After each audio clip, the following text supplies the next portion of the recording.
welcome to the Raising Kellan podcast. My name is Marsh Naidu and I blog at raisingkellan.org, where we curate resources for parents raising children with disabilities. In today's episode 115, we chat with Martha Summa Chadwick, who is a music educator as well as musician. And our talk is centered on music science or music therapy. This episode is dedicated to the memory of Steven Harrell. As always, the content provided on this podcast is for your information only, and if you seek advice for your specific situation, to always contact a trained professional. So grab that cup of coffee, put your feet up, and get ready for some awesome conversation. I am totally excited to be talking to Martha Summa Chadwick today. Martha is an illustrious pianist. She is a musician, an educator, as well as an advocate for the use of music therapy. Martha, welcome to the Raising Kellan podcast. Thank you so much. It's great to be here. Martha, I first listened to you last year at the Tennessee Mega Disability Conference. And I must say, your talk on the neural tango just really fascinated me when you spoke about the power of music therapy. And I'm so glad that you are now able to join us today to tell the listeners about some of those benefits of music therapy. Before we get started, though, just so that we can kind of have some background information about you, would you kindly give us your backstory? Sure. And I'll start off by saying that I am not a certified music therapist. So make that little disclaimer up front. But I got really, really fascinated with music therapy. It had to be, I'm dating myself, 30 years ago, when I was teaching in a studio at the Chadwick Conservatory in Chattanooga. And I had a brilliant student who had an autistic sibling. And this little girl at that point was 4 years old, and she had all of the typical traits of autism. She'd kind of spin in circles and run around, and she was not verbal, but she was echolalic. So she would kind of, every once in a while, something would pop out, but she would not initiate speech. And her mother asked me if, I could teach her to play the piano. And I knew what I knew as a standard piano pedagogue at that point. And I said, well, okay, sure, I'll give it a try. Well, I'll tell you, between you and me, it was not good. And I was 6 months later kind of saying, okay, what am I going to do here? And then her mother found out that this little girl was a whiz with computers. Mm-hmm. And I had a notational software called Finale loaded on my computer at home. And so we took her to my home for her lessons. And over the course of 3 years, she learned to read music on the computer. She was able to sit down and play the music at the keyboard that we plugged into the computer. And as she started to play, a really wonderful thing happened. She started to sing. And this little girl, I remember that day. That was my real aha moment when I heard her initiate speech for the first time, because she was able to sing and then she was able to speak. And she ended up being able to mainstream into a regular classroom in second grade. And the last time I saw her, she was actually entering her sophomore year at the University of Texas at Austin, and was doing wonderfully. So it just really was an amazing thing to see this. And I decided at that point, if I'm ever in a position to do anything with this and learn why this is so effective, I want to do that. And so I started a doctorate degree in 2002 at the University of Kansas, and specifically chose Kansas because they're one of the best music therapy groups, schools in the country. And they were able to educate me with a third of my doctoral degree in music therapy. And it was just a wonderful experience. So I learned at that point really why this is so effective, not just that it worked, but why it worked so well. And I founded a nonprofit because I thought, oh, people need to know about this. And unfortunately, not too many people do know about it. It's not really hit the mainstream yet, but it's very, very important work. Martha, let's take back some of the layers on that and deconstruct it to talk about the physiological or the neuroscience behind it, the connection between the brain and the music. Can you perhaps elaborate on that for us, or tell us how music can be a powerful therapeutic tool? Yeah, it really is an enormously powerful tool. What happens, both hemispheres of the brain are activated by the music. It's not just one specific area. It's all over the brain that's activated by the music. And so basically the brain oscillations start to move in time with music. The heart rate moves with the music. The muscle motor movements go with the music. And everything really starts to hook into the rhythm in the brain. And this can be just a really, really powerful thing when you think about somebody trying to do, let's say, PT when they've had a stroke and they're trying to rehabilitate part of their body, and they want to be able to move in rhythm. What happens then is that the movements become a lot more automatic with that. Or if they're having a problem with their speech, they're in, again, stroke rehabilitation, you get all kinds of different problems with. So if they have a problem with speech, the speech centers are in the left part of the front of the brain, and they can be affected by a stroke, but the music reaches all over the brain. And so therefore, speech may not be possible, but singing can be possible. A really effective example of this, if you remember 10 years ago or so, when Congresswoman Gabby Giffords was shot, she could not speak. Her speech centers were pretty much destroyed, but she relearned speech by learning to sing. This was a technique called melodic intonation therapy, or MIT, that is really very powerful for getting speech to flow again when it has not been. Music is also really, really great for cognition. It can help with attention focus. It can help with executive functioning, all kinds of things. And we see actually, one of the interesting things that I found was that when these techniques were first being developed, musicians were a big part of the control groups of the experiments. And they learned that actually musicians' brains are formed a little bit differently because the auditory centers and the motor centers are hardwired together. And what happens when you're using this with therapy with a non-musician is there's this temporary wiring of the motor centers and the auditory centers that helps get things going on this. So it really is a very, very powerful thing. Okay, Martha, as far as rhythm is concerned, rhythm and entrainment are two topics that you often talk about, and was something that you talked about in the neural tango. How does that play into music therapy, rhythm and entrainment? Rhythm is the basic core function of what the brain is responding to. Yes, it will respond to the harmony and the melody and all the wonderful things we associate with music, but the rhythm is the basic thing that really kicks it all going. And so everybody has also what is called a fundamental tempo that they basically, if you were going down the street and you were tapping your finger on the wheel of your car as you're driving, or you're in your living room and you're just tapping your foot automatically, you'll notice how fast you're tapping that. And that can actually be the tempo that you will respond best to a therapeutic exercise. And for adults, it tends to be anywhere in the range of 72 to 90 beats per minute. For children, it could actually go up to 120, 130 beats per minute, because of course they're wired to go very quickly. And so finding that tempo, very important on that. Typically, it can equate to the heart rate when you're using music for therapy. So you can kind of find that. It can also equate to if you observe how fast somebody is walking and check their beats per minute that they're walking, you can kind of determine it that way too.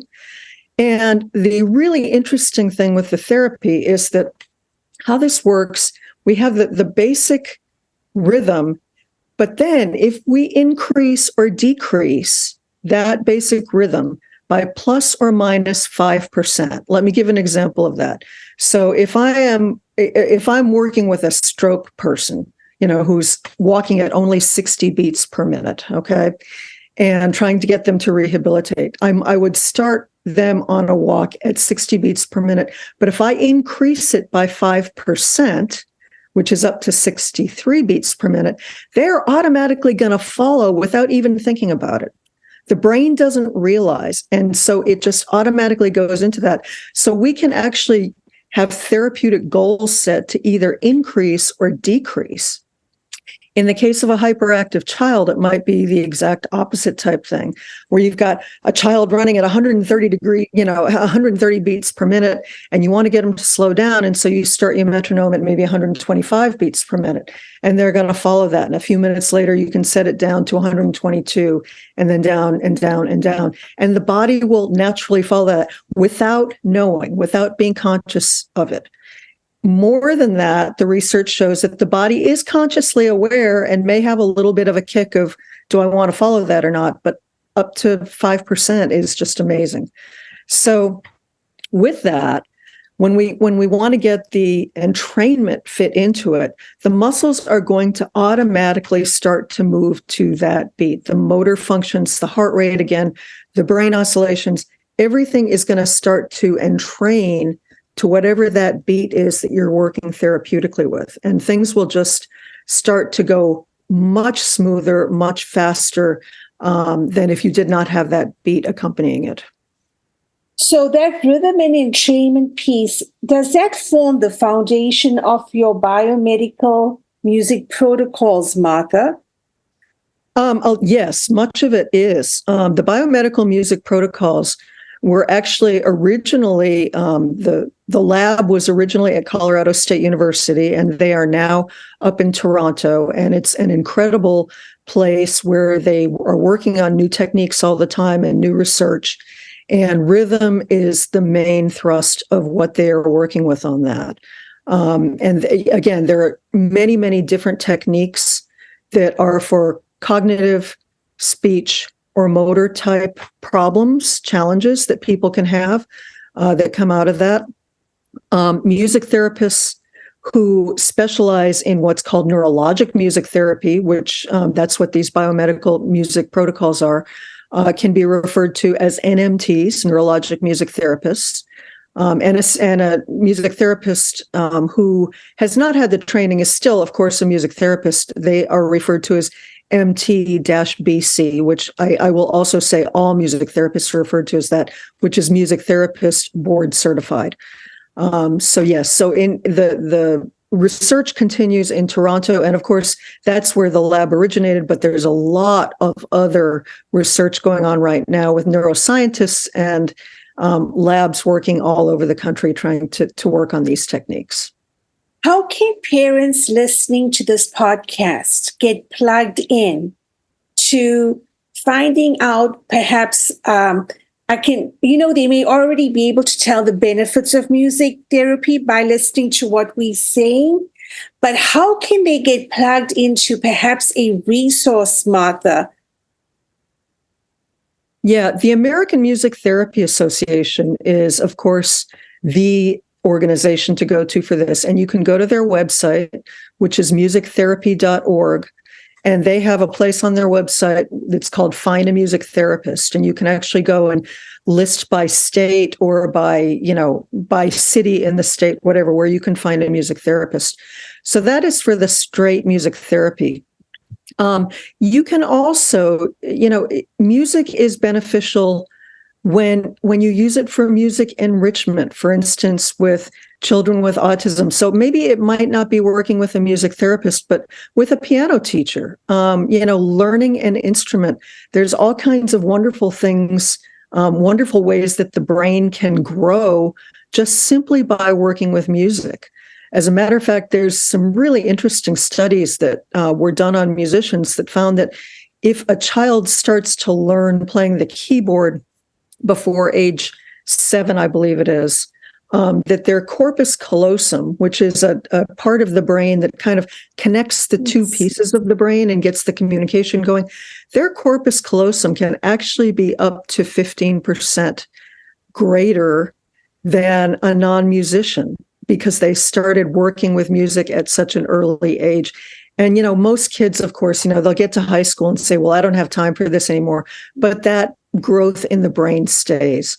So it's really, the music therapy is wonderful. Music enrichment, just getting involved with music and, getting involved with school bands, school orchestras, music is magic. And it really, however you can work with it is what you need to do.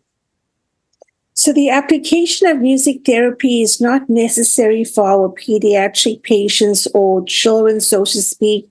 It also has a place to play, for example, with our geriatric patients, those that might have Parkinson's or Alzheimer's. So it does have application throughout the lifespan. Yes, it absolutely does. And there's fascinating work being done with a lot of people with Parkinson's at this point too, because they found that in the Parkinson's, the damage in the brain is in an area called the basal ganglia. And unfortunately, we can't really work with neuroplasticity in the basal ganglia. Neuroplasticity is when new network connections are formed in the brain. And music typically creates new neural networks to be able to work with. That's how you can circumvent the damaged part. But in the case of Parkinson's, it's in an area of the brain that cannot regenerate, but that does not mean that it can't be wonderful, because quality of life can be much better when you just have that beat going. Everybody's carrying around a phone these days, so you could have your favorite music playing. And in the case of Parkinson's, the mechanism of shall we say, the stop-go mechanism of the brain is affected when this deterioration of the basal ganglia happens. And so that's why you see a lot of Parkinson's people freezing in gait, just doing total stops. But the music, the rhythm overrides that, and so they just keep going. There's no freeze of gait. I worked my piano master from my ancient days back at my undergraduate, was diagnosed with Parkinson's probably about 15 years or so ago. And when I was up working with him a few years back, he asked me if I could, help him with his gait. And we did this rhythmic walking with him. And he, for a while, he was like, okay, what? And then he said, oh, wait, I feel more organized now. And he was still able to concertize at that point. And he said to me the night before a concert, he said, you know what? I'm going to take a metronome backstage with me, because I think I can actually walk better on and off stage if I just hear that metronome. And his wife told me later on that was actually the first time that he had played an encore where he was able to get on and off stage by himself, which was wonderful. Yeah. So it's, a really great thing. I really want to touch on two things: your work at the University of Tennessee in Chattanooga and your involvement with the music therapy program there, as well as Notes to Block. Right. Yes. And I'm actually not affiliated currently with UTC, but I did help them in getting their music therapy degree program off the ground a few years back. And I am absolutely delighted to report that they just graduated their first class of music therapists, which is fabulous, absolutely fabulous. This was the first state school degree program that Tennessee had in a long, long time. So this was a great thing to have.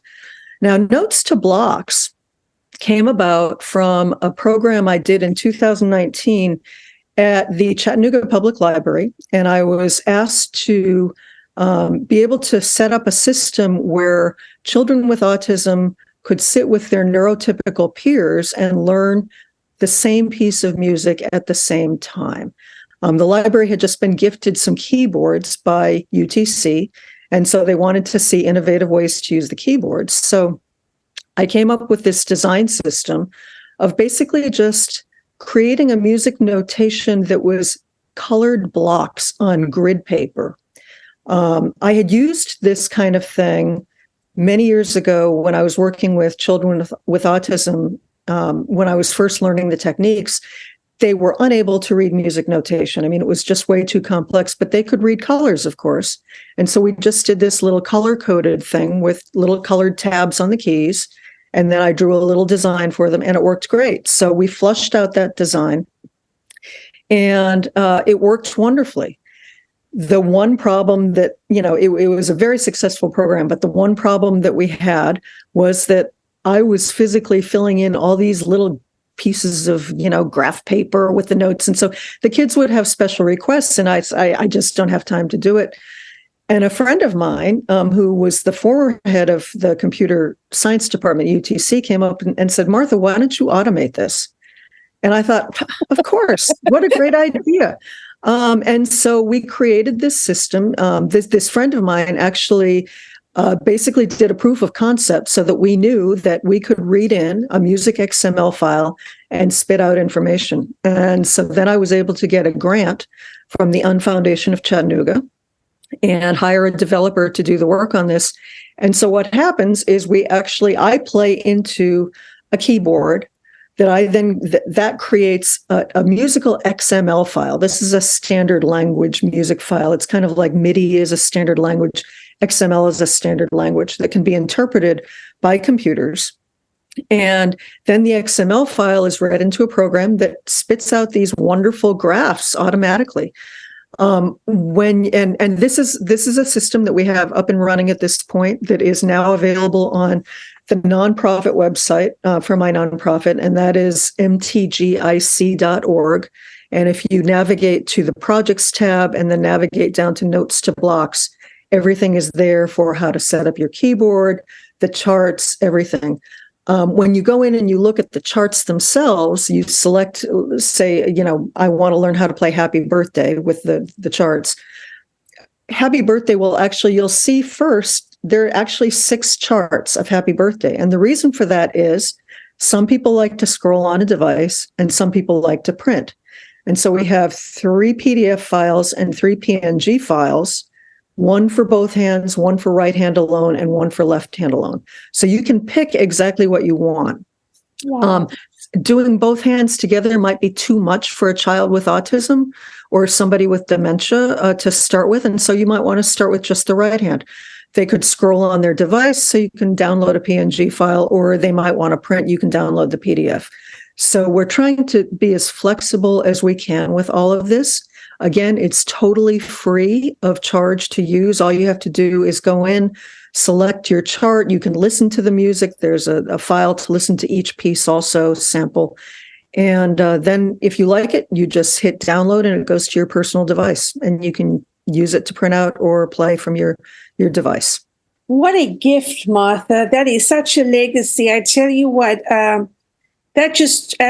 removes a barrier to learn when you're unable to read the notation that way. So amazing work and kudos to you. Oh, thank you. Thank you very much. It was something that I just, it was like that aha moment when I saw the little girl 30 years ago suddenly start to sing and speak because she could read music. Music can do all these wonderful things. And people, possibly people even in stroke rehabilitation, or people with intellectual or developmental disabilities, or seniors, even neurotypical seniors in retirement centers, or people who have Alzheimer's, music can be a social thing, or it can be a therapeutic thing, or it can be just a fill your soul type thing. And so we want to have all of these different ways for people who are unable to read music notation, either because they just are unable to physically, or they just think they're too old to, or something like that. You're never too old. That's a hint. You're never too old to learn to play an instrument. Jump in and do it. But we wanted to facilitate all this and be able to get music into the hands of people who really need it. Martha, thank you so much for taking time on this wintry Wednesday morning to chat with us. And definitely, guys, take a look at Martha's website. That's Music Therapy Gateway in Communication. And that is where the Notes to Block program is housed at. In addition, I will make sure that reflects in the show notes. Martha, thank you so much for your time today. Thank you so much for having me. It's been a delight. Thank you for listening along on the podcast today. And those websites that Martha made reference to can be found at marthasumma.com, and that is spelled marthasumma.com. And Notes to Blocks can be located at Music Therapy Gateway in Communications, and this website reference is mtgic.org.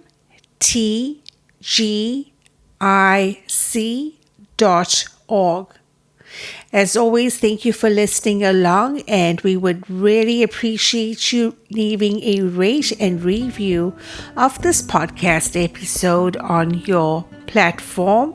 And if you would like to contact us, we can be reached at raisingkellan@gmail.com. Thank you for listening along today, and see you all soon. As always, remember, get to the top of your mountain. This is Marsh Naidu signing off.